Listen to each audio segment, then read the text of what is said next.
go. All right. Ladies and gentlemen, boys and girls, children of all ages, welcome to Strength Agenda Radio. I promise you this was not planned. John and I got dressed in completely different closets before we got here.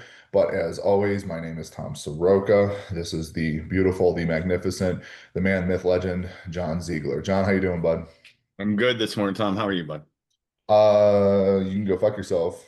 That's Hey, that feeling is mutual. So it's so here's what's going on right now, okay? So like I have to have surgery and I'm kind of just like I'm just gonna do things. Like my motivation for a structured training program is like at an all-time low. I had been following the Metcons on the affiliate programming that you've been doing.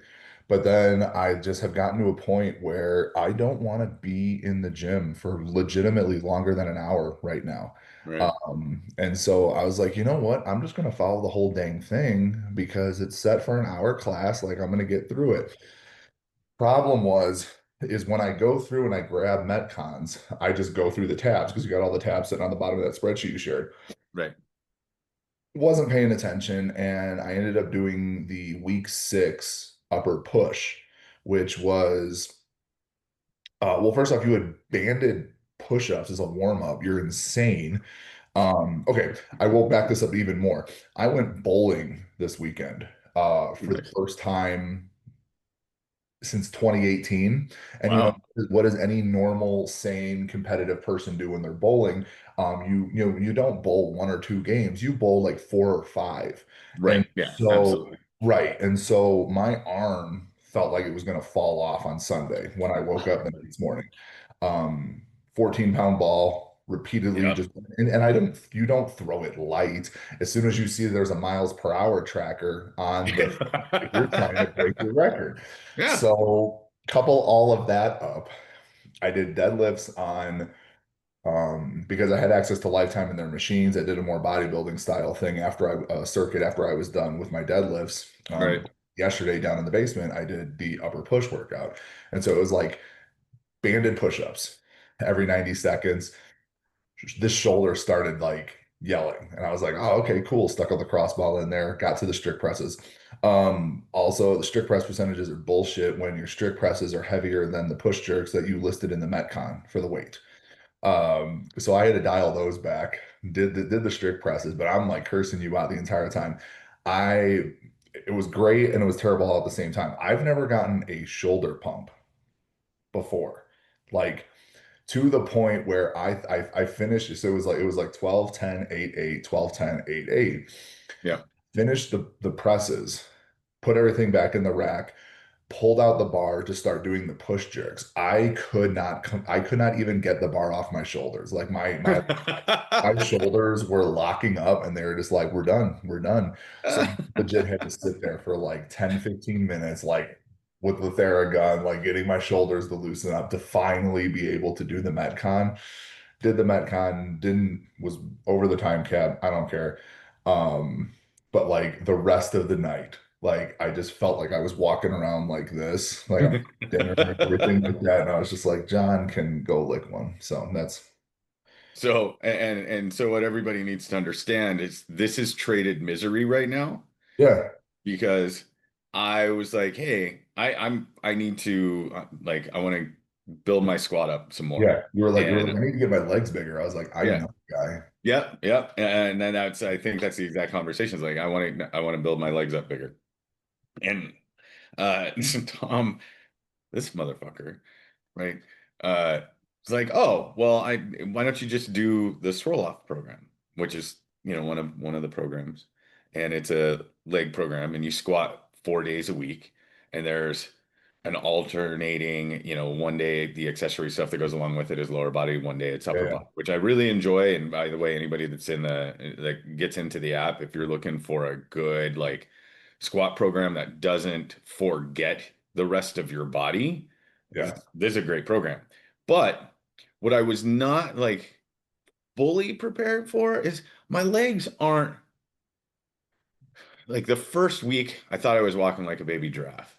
yeah. Now I just feel like the Tin Man all the time from the Wizard of Oz who needs to oil his quads and his knees Yeah. religiously before he does anything else because they genuinely just feel stiff Yeah, they're just heavy. all the time.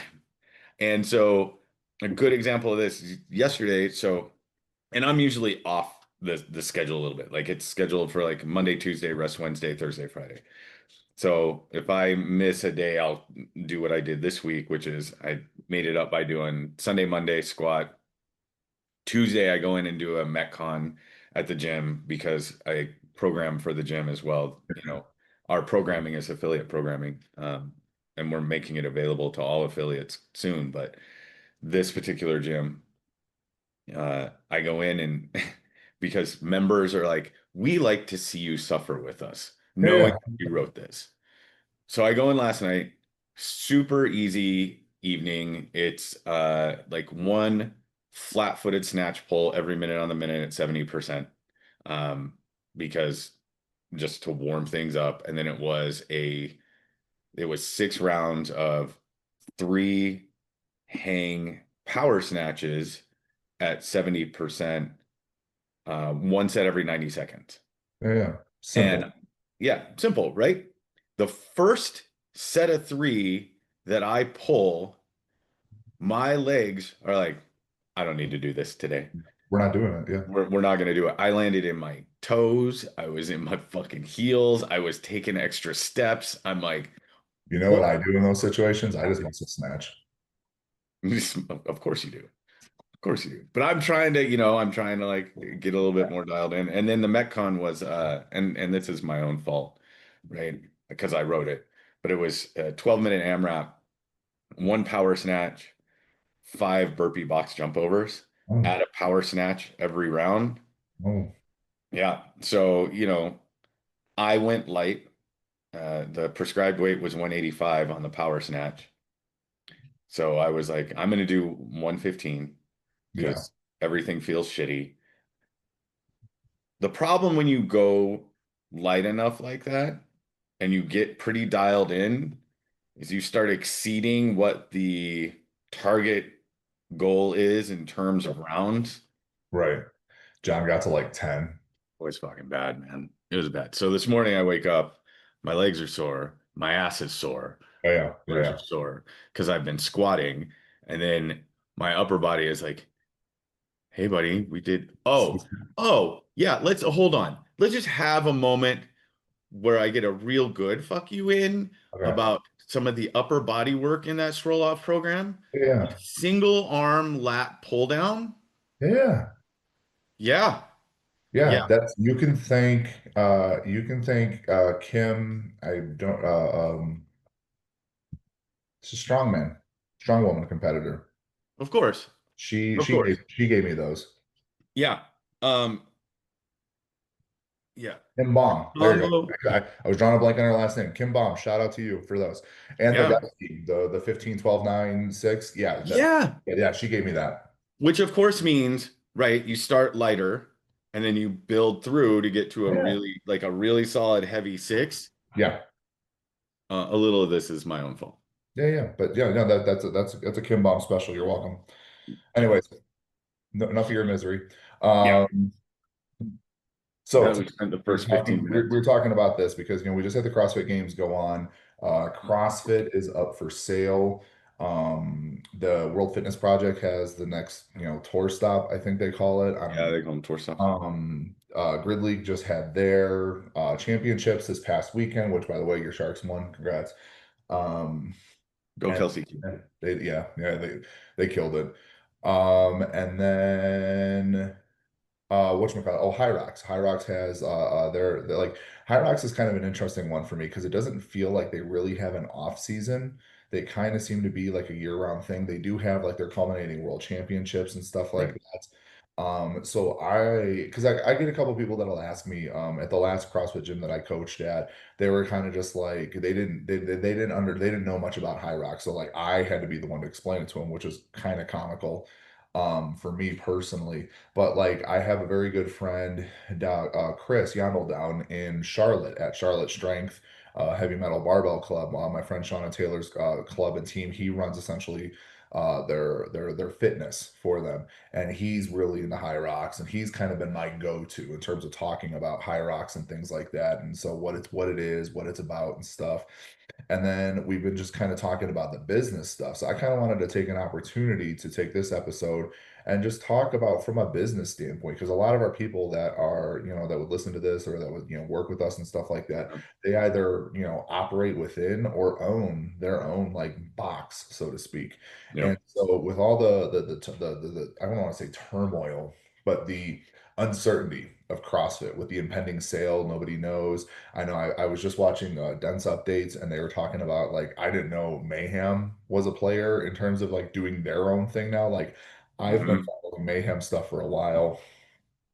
Um, really like, the programming. Not a huge fan of the Bergener strength stuff, just from a mapping out standpoint and stuff like that. But it's neither here nor there. It's effective at the end of the day. And so, like, I Yeah. really like what they're doing there, or what they have been doing. And it's been kind of cool to see it since its inception grow to what it is now. So, like, I just kind of wanted to get your takes from, like, from the business standpoint. Like, Yeah. it's a two-part question. The first question is, what should people like? What is bullshit and what is like legitimacy? Like, what should people be like keeping an eye on, and what should people not really necessarily worry about in terms of affiliation? Because each of these things have their own Yeah. affiliation. Yeah. Mayhem has theirs, World Fitness Project has theirs, Hyrox has theirs, and obviously there's the CrossFit affiliation thing.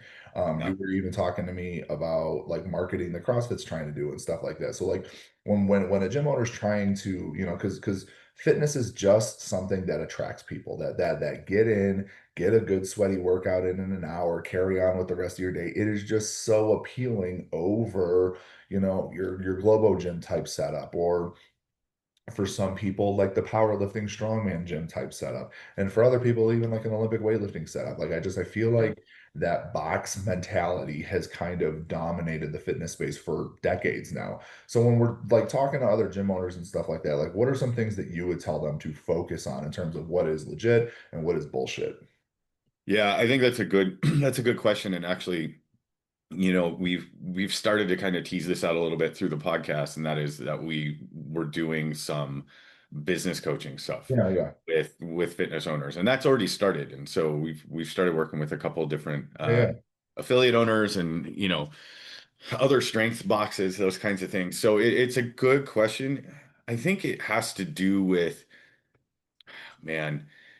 So let's take it back a little bit and let's look at something that I think is important to note within the fitness world. And that is, every so often, a new fad pushes into the fitness world, right, right, right? Like something new to reinvent yeah, how people approach fitness, yeah, and it becomes the new big thing, and everybody jumps on board, and everybody starts pivoting, and everybody starts doing these things to to cash in essentially. yeah, um but it doesn't, like, you shouldn't, I don't recommend to people that you do that unless there's a real business case and a real interest on your side of making such a large pivot, um because it can be expensive. yeah, exactly, And if there's a question within your business about profitability and attracting members and everything else, like the one of the more recent podcasts we did, I think it was a couple of podcasts ago, we talked about marketing. And I think if you're struggling as a gym to be able to pull enough new people in to stay alive, and then you see a new big shiny thing that everybody's interested in jumping into, like, you got to do an analysis of your business right, and understand, like, how much is it going to cost you to make that leap into this new thing, and how long will it take you to recoup what you spend mhm, to be able to start seeing profitability. And this is where I think the lack of business acumen sometimes comes into play within the fitness world, is we're going to make this pivot, and we're going to get all these new people in, and all of a sudden we're going to finally be profitable for the first time in 7 years, right, right, right. right? We're gonna hit that golden mark. And the problem is that there's not that idea of like, let's sit down. And I'm not saying nobody does this, but the number of businesses that do, it's very small. Nobody sits down and goes, we're going to invest X amount of money into this thing. How long is it going to take us to recoup that? What is our break even number of people through the door? How are we going to get those? How long can we survive without that break even number? And then where are we going to go to after that? Right. Um, but everybody wants the quick fix, right? Yeah. Which is interesting because CrossFit's new marketing thing, which is an attempt to like go back in time a little bit, because they saw a little bit of an uptick in viewership through this most recent CrossFit Games. It was good. It was really Yeah. entertaining. And so with that, they I decided, watched for the first time in a few years. yeah. So it's one of those where, they saw that and they're like, oh, people like this, little bit of smack talk mentality that we saw from Jason Hopper and some of the other guys and, Tia's dominance and everything else. Like, oh, we're back. Well, let's push the envelope a little bit. And now it's, uh, there is no shortcut. CrossFit is the fucking cure. Yeah, that's cool and all, except for the fact that they went away from it for how long? Right. Like, I mean, like I said, you and I talked about this at nauseum. I don't know if you even know if we talked about it on here. CrossFit kind of went off the rails when Glassman essentially blew the whole thing up before COVID, when Yes. he got rid of like the regionals and the original games format. And I understand, like it was cost cutting. Every business has to do it. Sure. Uh, Yeah. but yeah, if CrossFit was the cure, like why did we get away from what was working? That Yeah. And I think that's a whole different, conversation But that so we, for those who don't know, kind of let's map it out what each thing is, because yeah. some people might not know and stuff like this. So like, what is Hyrox essentially? Like the way I perceive Hyrox is something that I will never do. It's just it is a lot of running. Like it's just like and that's I think kind of like for me that's the turn off.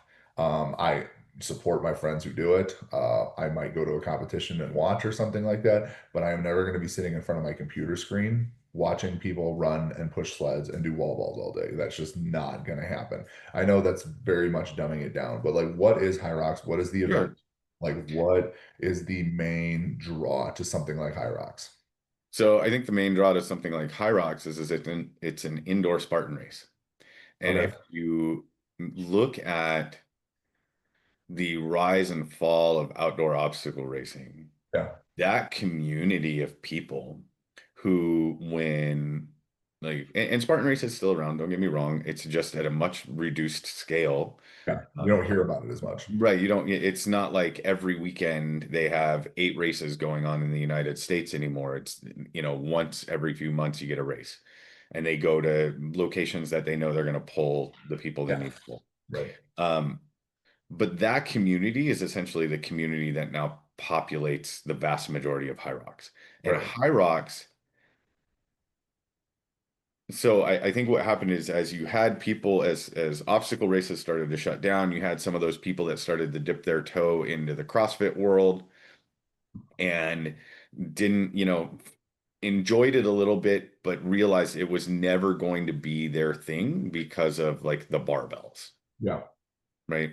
And they're runners, and that's kind of their jam, but they wanted something more. They still wanted the Spartan race thing, and Hyrox came in and really created an indoor obstacle race that is more like I wouldn't consider it strength based. It's Yeah. endurance based, but it's Definitely more so. endurance, right? It's endurance based in a way that attacks different aspects of your endurance. Right. So not only do you have running, which I believe there's somewhere in the neighborhood of 1,000 meters of running, like total. Yeah, I don't know. You're asking the wrong person. Maybe it's more than that. Maybe it's like 1,000 meters in between I each thing. just I just love There's watching. a I just love there, watching fail videos of the wall balls or people getting the sled stuck.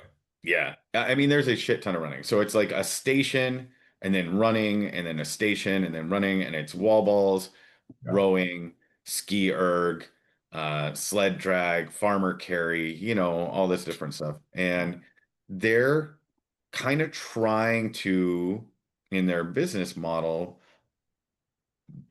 attract that Spartan race, like more endurance enthusiast community and pull some of those folks out of CrossFit Yeah.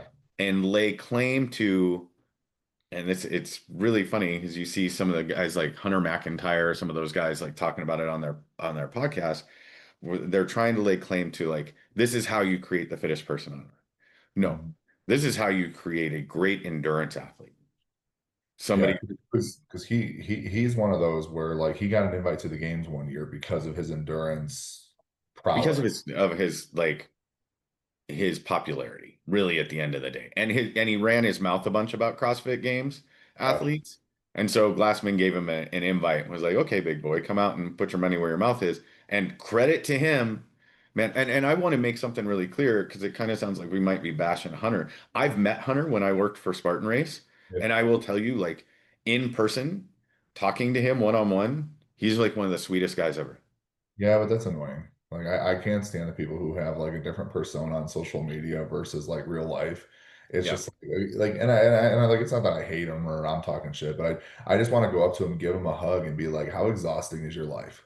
Yeah, dude, for real. Because it's that persona that he clicks on when he's online and then like turns off when he's around like groups of people that he's a little bit like closer to. He's just very different, right? And but I mean, you think about that's the same with Hollywood actors who portray a serial killer in a movie and then off screen they're, all puppy dogs and rainbows and ice cream. Um, but those guys talk about, this is creating like the fittest on earth. This is how you create a super fit person, you know, longevity, everything else. It's all inclusive. Anybody can come do it. The longevity, they might have something. Hmm. Because I feel like competition wise, just from a central nervous system standpoint, which is, primarily how I view a lot of stuff in terms of longevity and whatnot, Yeah. from a central nervous system standpoint, this is way less fatiguing than a standard CrossFit competition. So, Oh, like, for I sure. could see that being something that you could do easily well into your 50s, 60s, whatever, without the constant aches and pains. Like, yes, like obviously squatting and pushing a sled and carrying kettlebells and stuff like that is going to wear and tear on you, but not as much as muscle ups and handstand walking Right. Yeah. and barbell thrusters and things along those lines. So yeah, like he might have something there with the longevity. I think from a business standpoint, though, there's something that they're doing that has potential high risk, high reward Yeah. from a business model standpoint, and then something else that they're doing that could potentially like deflate that balloon. So the high Mhm. risk, high reward, let's start with deflate the balloon actually, because it's expensive to put one of those events on because you've got to cart all of that equipment Oh yeah. from location to location, and then you've got to, rent out these halls that are big enough to be able to put the event on. And if you don't get enough people through the door, that event's going to lose you money, and Yeah. Like by a lot, right? It's going to be a considerable attention. amount. Um, and they're going fast, like they're doing pretty good clip on a pretty regular basis. So they could end up being in the same position that a lot of like Tough Mudder, Warrior Dash, all those were, which is they just hit a point financially where you couldn't, it was non-tenable. Yeah. The difference being, and where I think their model has like a glimmer of hope, Yeah. is they've created something, an event that you could easily put on TV every weekend and create and actually make it interesting to watch, Yeah. right? Um, which CrossFit hasn't been able to do because the games happen, on a Right, very right, right. specific schedule. Spartan Race tried years ago, but when you take into account, you know, the elite heat on some of those races takes an hour and a half, 2 hours, depending on what it is, right? Or an hour long. Like it's hard to follow people through forests and mountains and everything else from that standpoint. And so while it was really a really nice attempt that they made to turn it into a TV sport, it didn't have the legs. Yeah. Hyrox has the legs Yeah. from No, like I said, I personally don't know if I could watch it on a live stream or anything like that. The clips look all right and stuff like that. I feel like that would be something that I could get into going to like an event and yeah, watch. I think so. I think that though where and you're right, they've started an affiliate program and they've started a coaching certification program, Yeah. which is interesting. And of course, it's the same cost range that you would get for CrossFit. They've Yeah. also become litigious from what I've seen in other podcasts about them, in a similar way that CrossFit, if they feel like you're using their name to promote your business, Yeah. As you they're should. very, yeah. And I agree. I think, if you're like, hey, we're a Hyrox gym and you haven't paid like a fee to be able to use that name, Yeah. 100%, right? Fun fact, Strength Agenda had legal ease or whatever you want to go back in right around COVID. I had to get a lawyer and I had to deal with all of that nonsense because there was a gym in Australia that was called the Strength Agenda or whatever, and they tried suing me for essentially copyright infringement type stuff. Similar logo, similar everything. And thank God, like when the business started, we had, trademarks, we had all the Right. documentation in place or whatever, because they started their business. I think it was like in 2020, 2021, and they alleged a lawsuit that like we copied them. And essentially my lawyer was just like, they've been a business since 2013. So not even close. Like the name, the Strength Agenda had been registered since 2013. That logo didn't get registered, I think, till like 2015, 2016 or something like that. So the whole thing ended up getting thrown out. But yeah, and like the girl and I have talked. I'm drawing a blank on her name. We still will chat every once in a while. And like we're cool. I told her flat out, I was like, I said if I was in your situation and I didn't have the information, I would have done the exact same thing because Sure. there Yeah. are a couple of barbell clubs, and yes, I know who you are, that are using the SAW acronym. And I've had to message USAW and be like, hey, that's trademarked. Like I said, I will sue if that is not taken care of. And you should, and I think it's important for people to understand. And I don't know why this is a thing within the fitness world Yeah. where everybody's like, oh man, like you should just kind of live and let live. It's like the hippie commune of the business world where everybody's like, you should live and let live. It's like, no, you should protect your business. Yeah. Yeah. You have a right to protect your business. Right. When I 100%. was at Spartan, people would design t-shirts Yeah. that said Spartan Race and use the logo and would sell them online. And we would have to reach out to them and say, hey, you can't do that. Yeah. Like Right. that's copy. This is a business. That's copyright Right. infringement. And it never ceased to amaze me the pushback that we would get from those people. Oh no, you can't do that. Nobody owns a thing. And you're like, nope, nope, we do. And our lawyer, who loved to go after people for Right. that kind of shit, would call him up and be like, "Nope, I'm legitimately the lawyer for Spartan Race. If you don't cease and desist right now, we're going to come after you and we're going to take everything." Yeah. And Right. it'd be like, "Oh shit, okay," and they'd pull it down offline. So, but back to the Hyrox thing, right? So, I think if your community tends to naturally tilt in that direction, Right. there is, and you have to weigh it against long term, like the longevity of that brand. And naturally, I feel like in most fitness spaces, they are going to lean towards that because the barrier of entry is pretty low. Hmm. Like the heaviest things you have to move are a sled, Yeah. but it's on turf. It moves pretty easily once you get some momentum behind it. The kettlebells, which I don't know the weights of the kettlebells, I want to say it's the 70s for the men and Oh, no, no. the 53s for the women. Like, yes, those are heavy when we're like talking about swings or presses or goblet squats Like and stuff. carrying it. But with carrying them, not as much. And then the 20-pound, 14-pound wall ball, like that, which I'm not gonna lie to you, that one always intrigued me because until CrossFit came around, we didn't have standards like that. So like for them to use that standard, I'm kind of shocked CrossFit never came after them and said like you've got to do something different.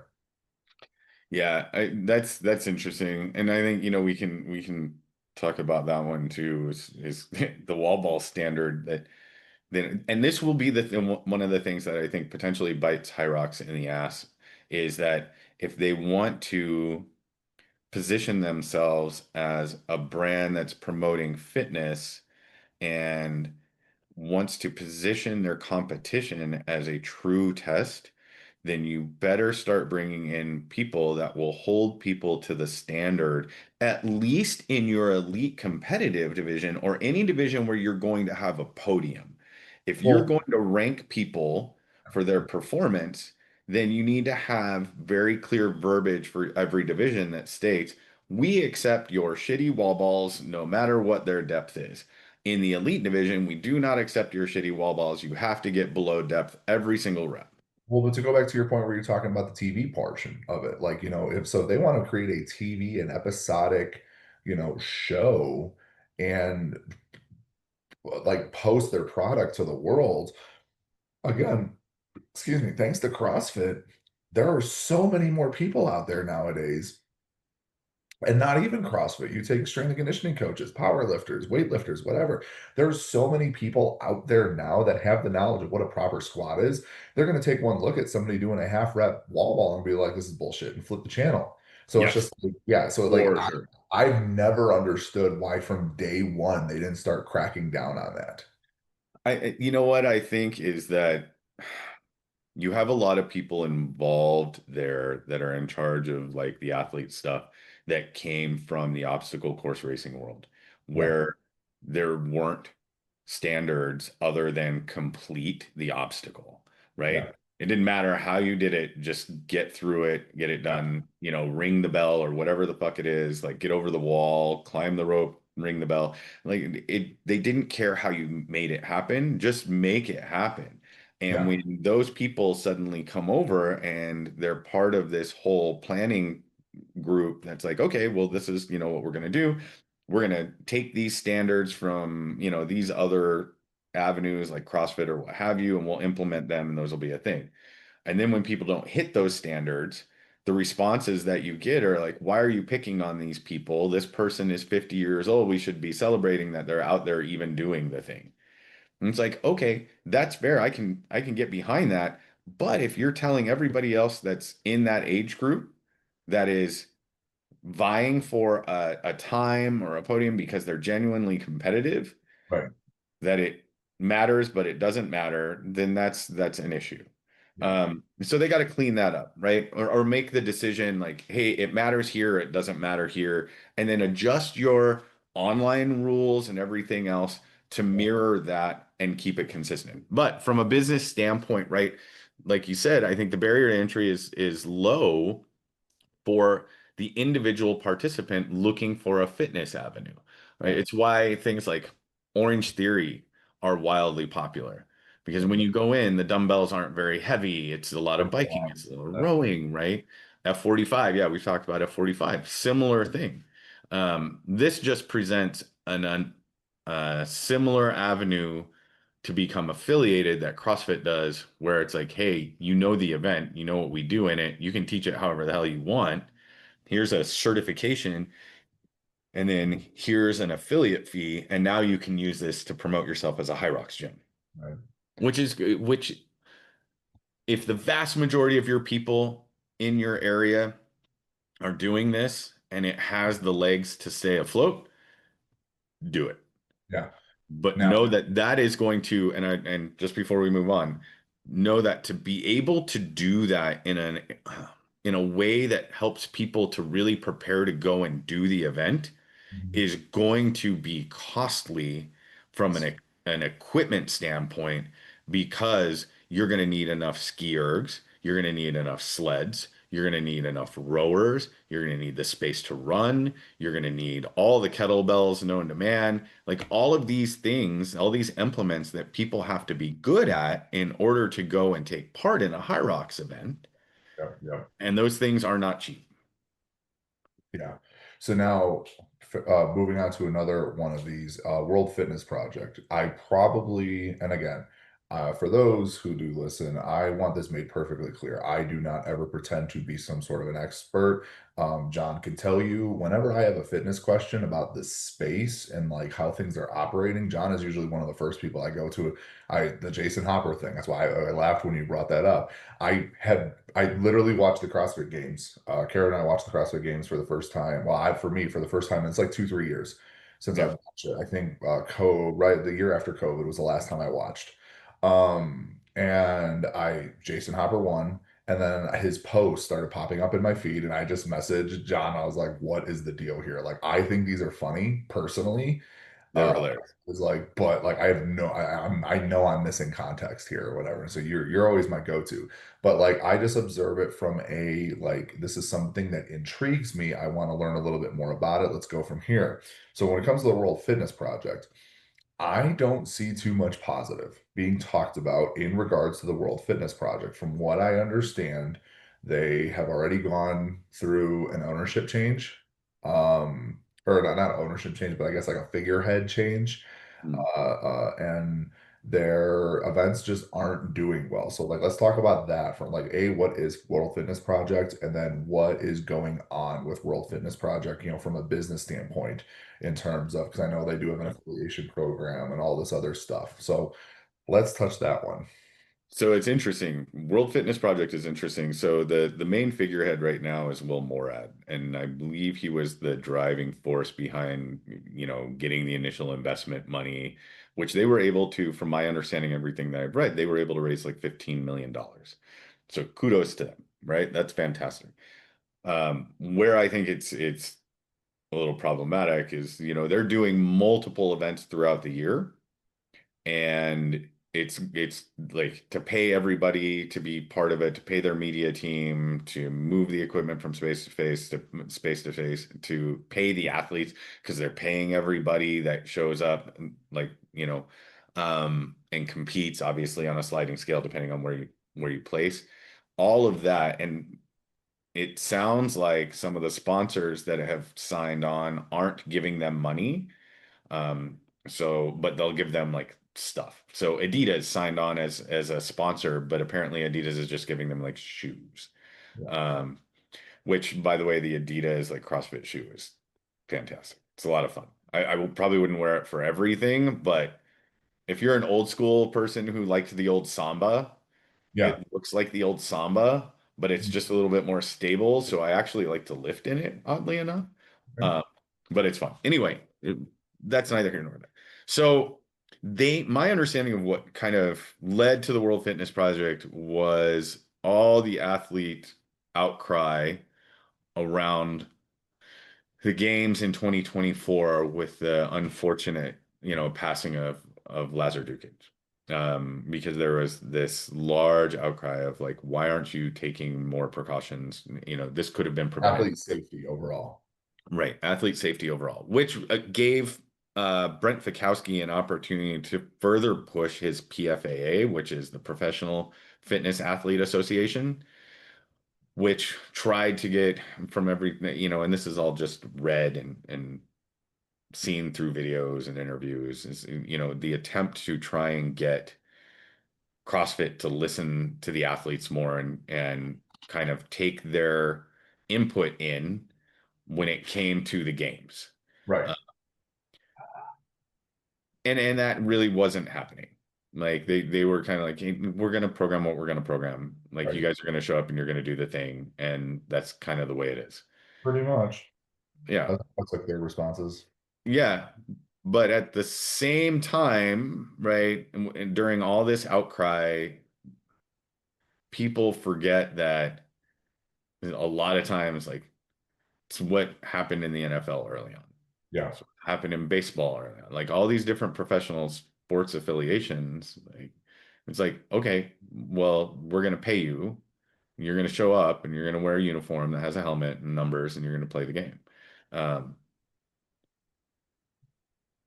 so however you feel about CrossFit, we got to take that out. So Yeah. this is what kind of led to the World Fitness Project. Some folks, athletes specifically said, we think we can do it better. We're going to create something that's athlete focused. And this is where I think they've gone wrong. right out Yeah. of the gate. They wanted to create something that was athlete focused and really kind of treated the athletes differently and do it a little, do it in a way that's different. Now, the original plan that they pushed out was they had no desire to compete with CrossFit. They just were doing this to give the athletes a different, another avenue to be able to compete if they no longer wanted to compete in CrossFit, which, by the way, if you're taking athletes from one to the other, that is a form of competition with that business, but we'll leave that aside. Yeah. Um, but in that regard, like it was like, okay, so you guys are going to put on events. Okay, cool. We're gonna see how your events are. And their first event that they did, I watched it online, I had a and bunch of friends that competed in it.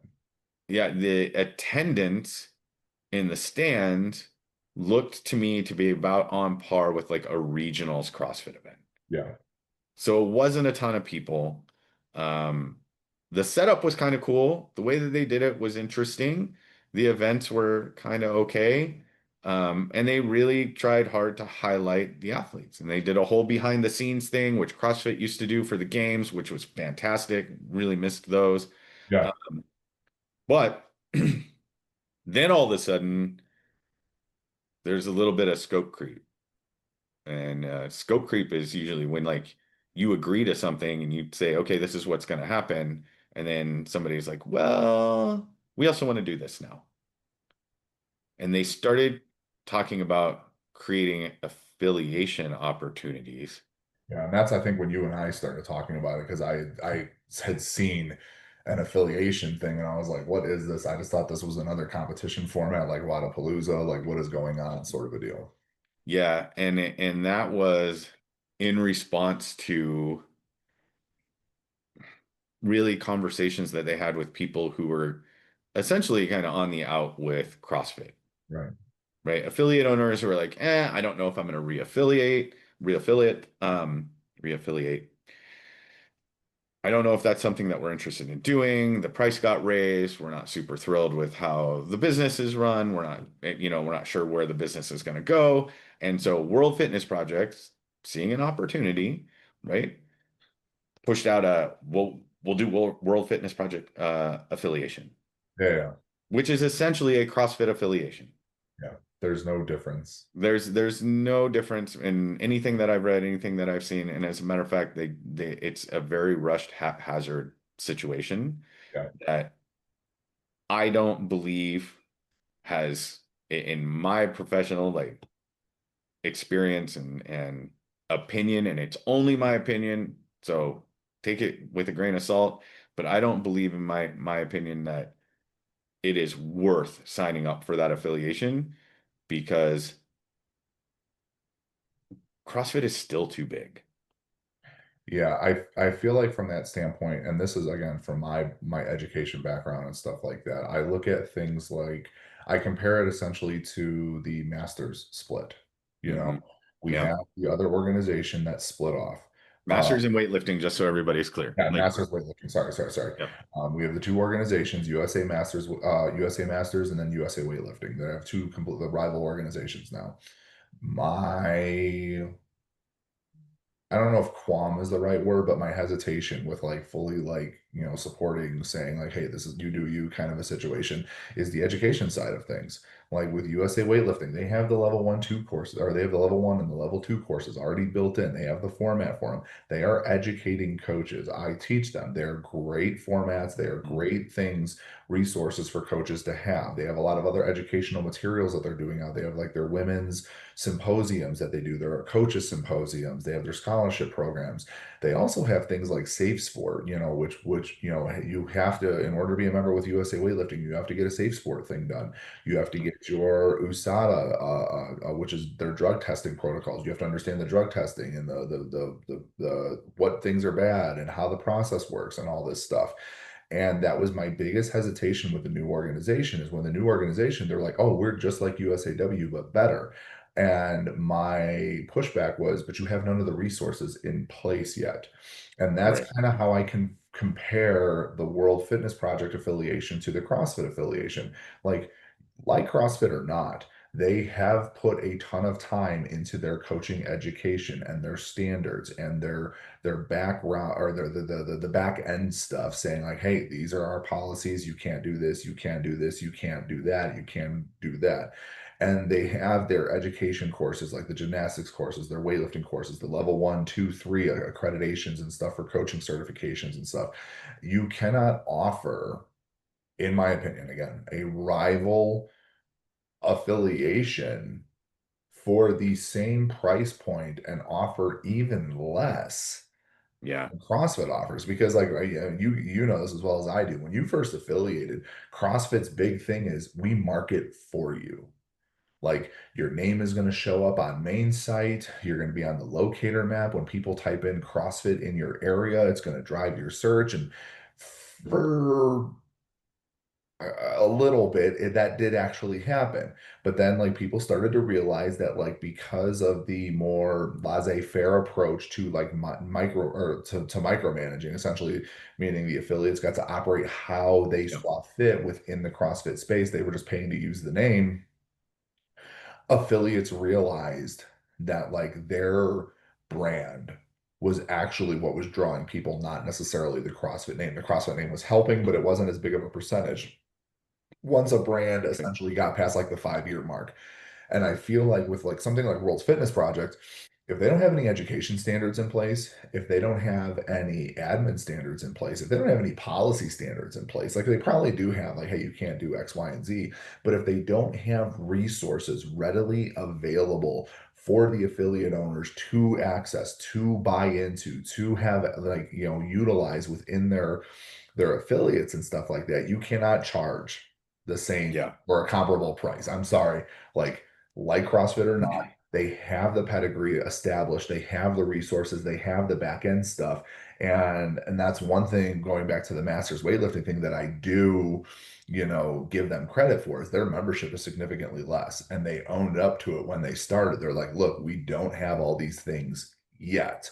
We are working on it. Therefore, like our membership fee is going to be a lot less than what you pay to be a member of USA Weightlifting, which I give 100% kudos to. But I feel like a lot of these rival organizations don't have that clarity and that like self, or that introspect. Like they don't understand that like, hey, we're going to get there at some point. We're just not there yet. We need to build up to it versus right at the bat being like, we are a competitor. We deserve this. We know we can charge this kind of a situation. I think that's going to be WFP's downfall, is the fact that Yeah. they felt like, and another great example is the MPGL was a Yep. that was a big issue with them, and why they only lasted I think 3 or 4 seasons Yeah. was I think because it's they great. started out they ran out of money in the first they ran out of money I think in the first season. And essentially what it was is they didn't run out of money.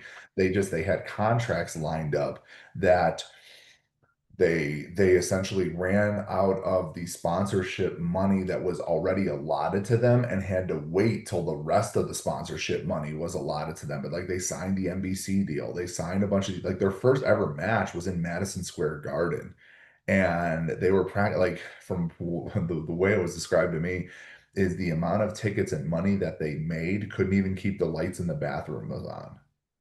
Yeah. And And so it's, it's just one of those, like, grassroots is always going to be like, people look at CrossFit, like look how CrossFit started. Like you see that, and at that time, that was what, 2014, 2015, when the MPGL was getting going. yep. CrossFit was a machine at that point. You were at the Home Depot Center in California, but they forget that, like, 5, 10 years prior, they were on Dave's Ranch because they Yeah. could afford.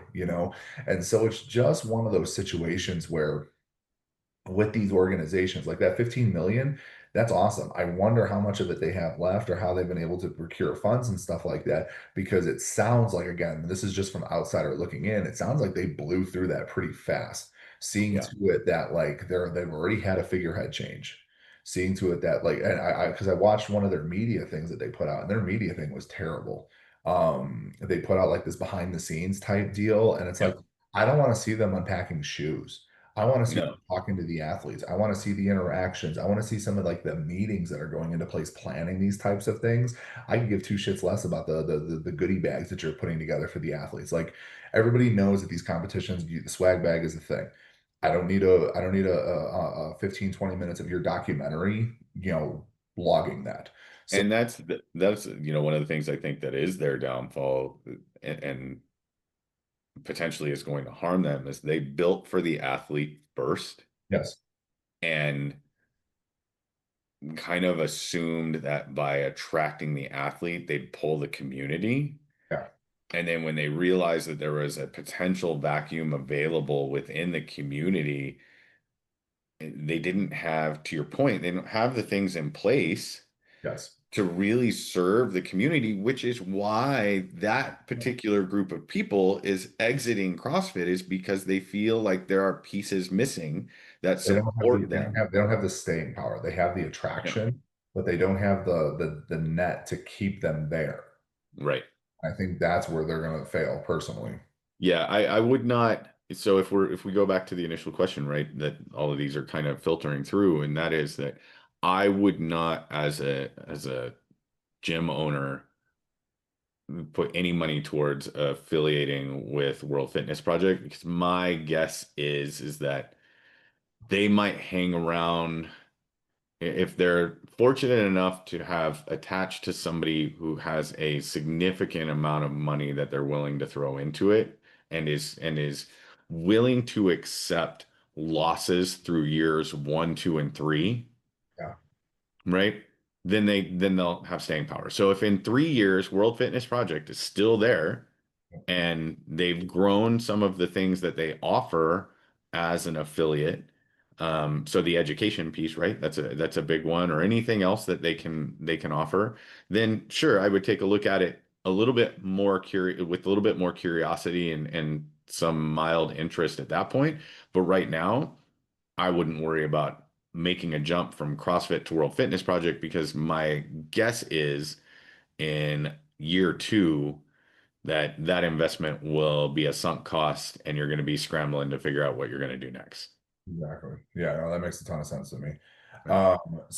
But then like, I guess another question that just popped into my head, can affiliates through CrossFit also have a Hyrox thing, or is that like a conflict of interest? Like how does that legalese work? Because I know back in the day you could they there was what was it, Box Rocks? Oh yeah. Yeah.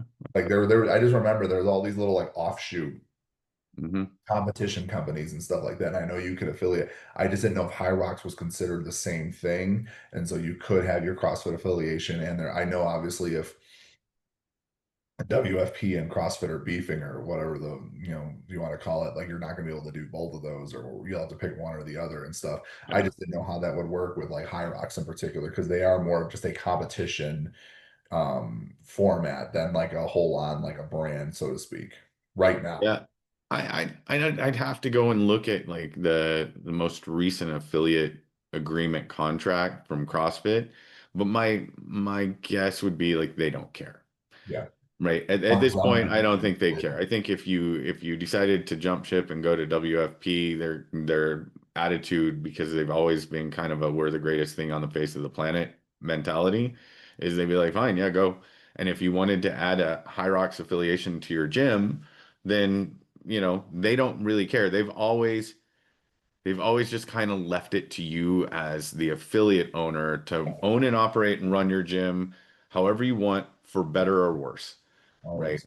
And that's kind of been, I think, the struggle for a lot of affiliate owners, Yeah. that as they reach, a few years in, what becomes the struggle is that they realize like they don't have the systems in place, and they don't have a real idea of how to grow. They don't have a business plan in place that says this is where we want to be by this point. This is how we're going to pay ourselves. Any of that exists, and CrossFit's like, no, we're not going to give that to you. That's because we only charge you $4,500 a year, I think is what it is, or $4,000 a year, whatever that is now. I think it's 4,500. We only charge you $4,500 a year to use the CrossFit name to help people find you. Um, and that's where you see people now jumping ship, and you see people closing down. Yeah. like as well, because they don't have, again, that business acumen of what it takes to, Yeah. and I'm sorry, but I've heard, and some of the folks that we've talked to, right, through kind of our program of like coaching businesses and helping small business owners really go back and develop those things, because you can do it at any point in time and see real benefit from it. There's other, I guess, CrossFit endorsed organizations that do business coaching, and there's that idea that it's kind of a one size fits all, everybody, like, Right. just do it this way and you'll be successful, and that's not the case either. So anyway, yeah, I think that WFP is not worth it. I think CrossFit, I wouldn't dump my CrossFit affiliation for WFP if the name matters to you, if the brand matters to you, and that's something that you have to determine individually. Sure. All right. So wrapping all that up. Hyrox over WFP. CrossFit is still king for the time being. They're trying to go old school, even though they're not. And yeah, that's about that. John, announcement wise for our business, what do we got Yeah, going? so we have, like, again, we've talked about it. The app has launched. Yep. Uh, we're working on some new things for it. So we have a couple additional things that are going to be coming down the line. Yep. Um, we're putting the Strength Agenda affiliate programming in. So that's what Tom is doing right now that he's complaining about. Um, 100%. yeah, so that will include, as we've built it out, that'll include, everything from videos explaining what the week's programming is focused on, different cycles throughout the programming, obviously, as well as notes on how to run the class, what your warm-up time should look like, what your whiteboard time should look like. All of that is going to be in there. And then another version of that will be coming, that is for individual athletes, Yeah. which will not include like all the notes and Yeah. everything else. It's just going to be That's some, just the programming itself for the everyday training tracks. yeah, just the programming itself for the everyday training. So that'll be the everyday intensity track. That's going to be coming in the next couple months. Um, we're going to be in Vegas in like 2 weeks. 2 weeks I'll be for, there. You'll be there the week after. yeah, I'll be there after Tom gets there. But past that, trying to think what else we got going on. We should have a Oh, new, these shirts. I don't know if you see the shirts John and I are wearing. These are our Miami Vice ones. John did a great job designing these. They are only going to be on the site for, I don't know, four a few more more. days. Yeah, 4 more days. Okay, let's go get one. I have a post on my personal feed I'm going to make today about them, but go on there, get yourself a shirt, and then we will take it off for a little bit. And we're going to be starting. We have our next item coming up there soon, there, which I'm pretty excited about. We got the logo and everything done for it. Yeah, the Strength and Unity shirt. The Strength and Unity shirt. I couldn't So remember what we're calling it. Terrible yeah, memory. But Strength and yeah, man. Unity. I appreciate everybody as always subscribing and checking in and logging in and listening to us for Strength Agenda Radio. My name is Tom Soroka. That is John Ziegler. Appreciate you guys, and we'll talk to you guys later. Bye, guys.